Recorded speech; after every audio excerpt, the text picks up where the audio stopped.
Hi, greetings. It's me, Dr. Paul Gerhardt, and this video is going to be talking about managing human resources. And so some of the things that we're going to talk about in this video is, what exactly human resource management people do and how they help companies keep a competitive edge. We're going to talk about reasons for recruiting internally and externally for new hires. We're going to talk about methods for selecting employees, and we'll also talk about a little bit about HR-related laws. That's real fun. And we're going to talk about the importance of spending time on training and development. And we'll talk about who appraises an employee's performance, describe fundamental aspects of a reward system, and then summarize how unions and labor laws influence human resource managers. So let's get right into it. What is human resources? Glad you asked. So human resource management is a system of organizational activities to attract, develop, and motivate an effective qualified workforce, also known as talent, human capital, and personnel management. It plays a vital strategic role in an organization to help make sure the organization stays competitive by having the best quality people. All right, so the HR planning process is really important to understand. So planning essentially occurs in 3 different stages, which includes planning, programming, and evaluating. In the planning stage, HR managers must know what the organization's business plans are, where the company is headed, and what plans are going to be out there for future growth and that kind of stuff. So programming is really all about including human resource activities such as recruiting, training, and then pay systems. And finally, evaluating. This is an activity where things are evaluated to determine if they are producing the results needed to contribute to the organization business plans. And that includes how well people are doing. So let's get right into it and talk a little bit more about planning. Well, planning really is all about recognizing demand forecasts, and that really is about looking at what the organization's plans are. What is top management thinking is going to be happening, and how can they use tools to understand what kind of hiring needs to take place and other types of important decisions. So along with determining demand, managers must forecast the supply of labor, how many and what types of employees the organizations will have. And so they need to perform a supply analysis, and this is where the organization estimates the number and quality of its current employees and the available external supply of workers. And to estimate internal supply, the company typically relies on its experience with turnover, terminations, retirements, promotions, and transfers. So there's a matrix that's developed to be able to guesstimate what's needed and what's going to happen. They also do something called job analysis, and job analysis essentially does 2 things. One, it provides for a job description that tells about the job itself, the essential tasks, duties, and responsibilities in performing specific jobs. And then there's job specification, which describes the knowledge, skills, abilities, and other characteristics, and we call those KSAOs, and that's knowledge, skills, abilities, and others needed to perform the job. So let's talk about staffing. Staffing essentially requires recruiting and selecting. And recruiting activities are what happen to increase the pool of candidates that might be selected for the job.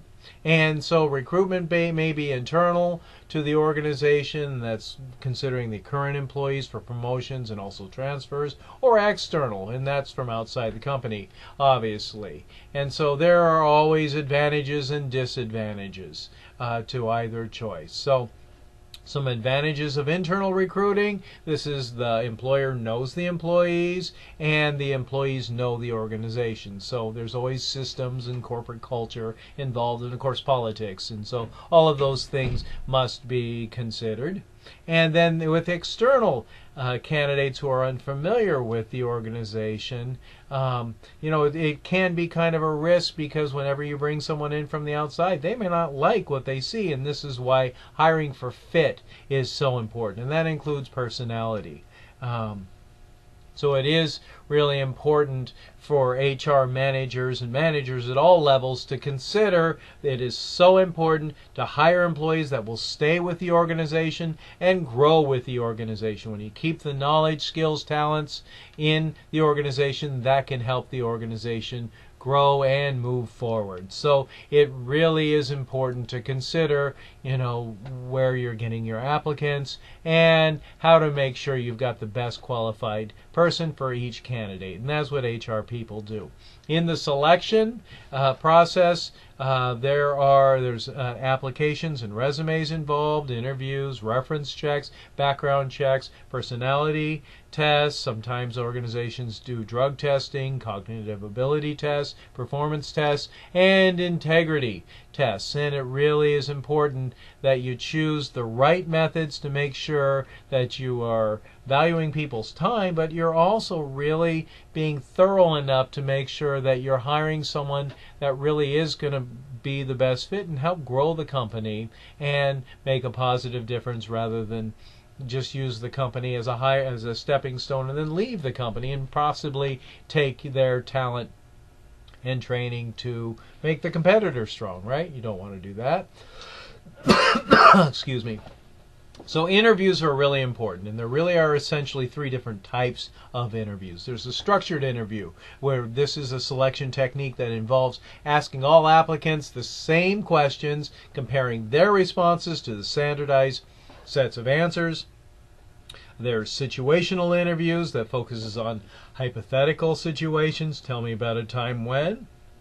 And then there are behavioral description interviews, and this explores what candidates have actually done in the past. And I'm a big fan of using a combination of all three to make sure that you've got the right people and you can really visually see whether or not that person is going to be a good fit or not. Selection methods must be both reliable and valid. So reliability has to do with the consistency of test scores over time and across alternative measures. And then validity is the degree to which a selection test predicts or correlates with job performance. So managers need to make sure that they understand that they've got the right person, and that person can be in the organization for a long time. So using the right tools to measure validity is absolutely important. Some criterion related to validity.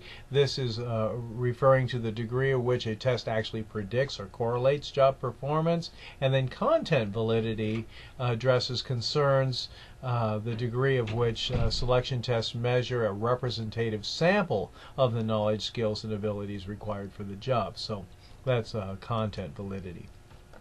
Sometimes employees must be let go. Let's face it, sometimes things don't work out. And if you watched my other videos, you probably know that my belief is when employees are unhappy or when employees aren't doing the right thing for the right reason, I really believe it's a manager's fault. Managers should be able to step in and coach and be leaders and make sure employees are set up for success. And when employees are having a bad day, they actually should take it upon them to help find out what's going on and see what that employee needs so that they can bring them back and keep them happy. A term that we use a lot is employee at will. Employment at will, and this is a legal concept that an employee may be terminated for any reason. Outplacement is the process in which it helps who have been dismissed from the company regain employment elsewhere. All right, so let's talk about some laws related to employment. And this is the best part. The Fair Labor Standards Act creates exempt salaried or non-exempt hourly employees categories governing overtime, other rules, sets minimum wage, child labor laws, enforced by the Department of Labor, private action to cover lost wages, civil, criminal penalties, and such forth. The Equal Pay Act of 1963 prohibits gender-based pay discrimination based on two jobs substantially similar in skill, effort, responsibility, and working conditions. That's important to know. You can have a fine of up to $10,000 and imprisonment for 6 months. So it really is important that you recognize that the Equal Opportunity Commission could come out after you for violating the Equal Pay Act. The Title 7 of Civil Rights Act of 1964 prohibits discrimination based on race, sex, color, religion, national origin in employment decisions, hiring, pay, working conditions, promotions, discipline, and discharge. And that also is enforced by the EEOC.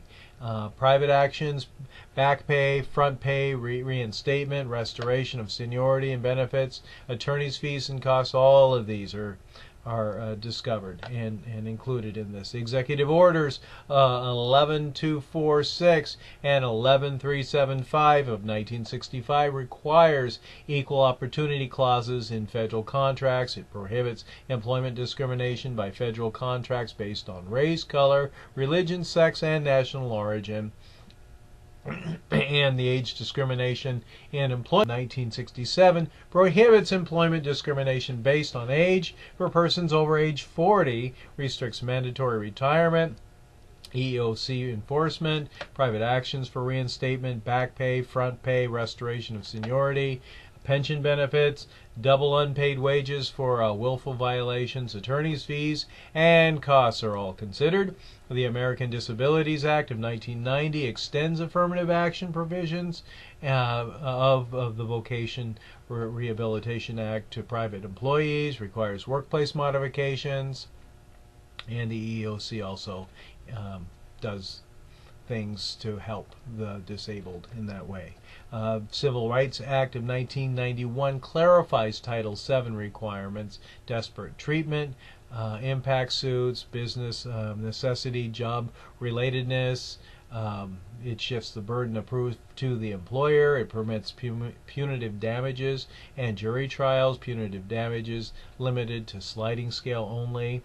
Intentional discrimination based on sex, religion, and disabilities. And then, of course, the Family Medical Leave Act of 1991, which requires 12 weeks of unpaid leave for medical or family needs, which includes paternity, maternity, family member illness, private actions for lost wage, and other expenses. So it really is important to understand that as employers, human resource people need to make sure that essentially those employment laws are in place. Training and also needs to be put in place, and essentially that requires a needs assessment, and that's an analysis identifying jobs, people, and departments for which training is necessary. Training is teaching lower level employees how to perform their present jobs, and then development is helping managers and professional employees learn the broad skills needed for their present and future jobs. Generally speaking, human resource people promote that and help facilitate those things. Sometimes they bring people like me as an outside trainer to help people get the skills that are needed to take the next steps, like leadership training or diversity training. So training objectives really are included in the orientation process, and so new employees to the company really need to understand the policies, procedure, culture, job expectations.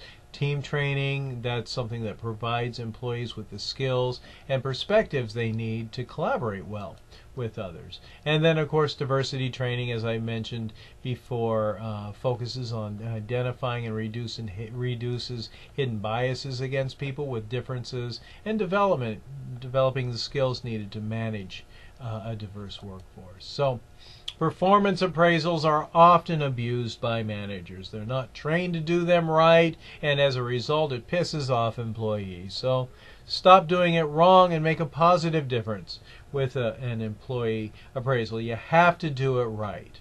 And so what is appraised? Results, behaviors, and traits. It's a tool that can be used to help employees know what they're doing well and areas of opportunity for growth. And so my belief is that managers really need to make it a positive experience. They need to be documenting positive experiences as well as negative experiences along the way, and it shouldn't be a surprise at the end of the year to an employee when they've made mistakes. Managers need to be on top of coaching employees to meet the organization's goals. So that's why so many employees hate their jobs, is because managers don't use the performance appraisal process correctly. Management by objection is a process in which objectives are set by both the employee and the supervisor, and then they're reached within a given period of time. Maybe it's within a year. And I'm a big fan of 360-degree appraisals, and that's a process of using multiple sources of appraisal to gain a comprehensive perspective of one's perspective. Maybe you are a manager and your boss rates you, your peers rate you, and your employees rate you, and you rate yourself too, and then it kind of gives you an idea of how well you're doing, and it helps you set better goals for improvement. Pay structure is very important, and there are both internal factors and external factors that affect pay structure. Reward systems can serve the strategic purpose for attracting, motivating, and retaining people. Wages paid to employees are based on a complex set of forces beyond the body of laws and other decision-making processes. All these things can affect an appropriate pay plan. I want to work for a company that pays me a competitive wage and gives me a package that makes me want to stay rather than make me want to go and look someplace else. Well, we're all that way. So pay is a huge consideration. And very few people are going to want to work for a low-paying company. They want to take their skills, talent, and time to stay with a company that they can grow with and make a decent living with, one that they find is acceptable to them. So individual pay decisions are really important. Differences in pay within job families are decided in two ways. First, some jobs are occupied by individuals with more seniority than others, and second, some people may perform better and therefore deserve pay. So performance and seniority are both major considerations. And of course, if you have a union, those things might be already set. So employee benefits are divided into those required by law and those that are optional for the employer. The three basic benefits are required by law are workers' compensation, Social Security, and unemployment insurance. Many employers also offer benefits that are not required. So the most common are pension plans, medical, and hospital insurance. And so because of the wide variety of possible benefits and the considerable differences in employee preferences and needs, companies often use the criteria for flexible benefit programs. In this type of program, employees are given credits for which they can spend by selecting individualized package benefits, including medical, dental, independent care, life insurance, and that kind of stuff.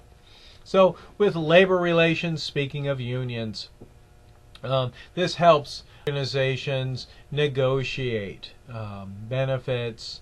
There are laws. The National Labor Relations Act, also called the Wagner Act, ensures that people can choose whether or not to be a member of a union or not, or form a union. So it really is important. This is when we talk about with labor relations, that's the system of relations between workers and managements. And so people join unions essentially for four different reasons: the economic factors, job dissatisfaction, and belief that the union has power to obtain desired benefits, and then just being a part of something big like a union. So that really is important. And you have to remember that there are laws that guarantee people's right and to not be discriminated against for choosing to be a part of a member or considering being a part of a union and talking with the union.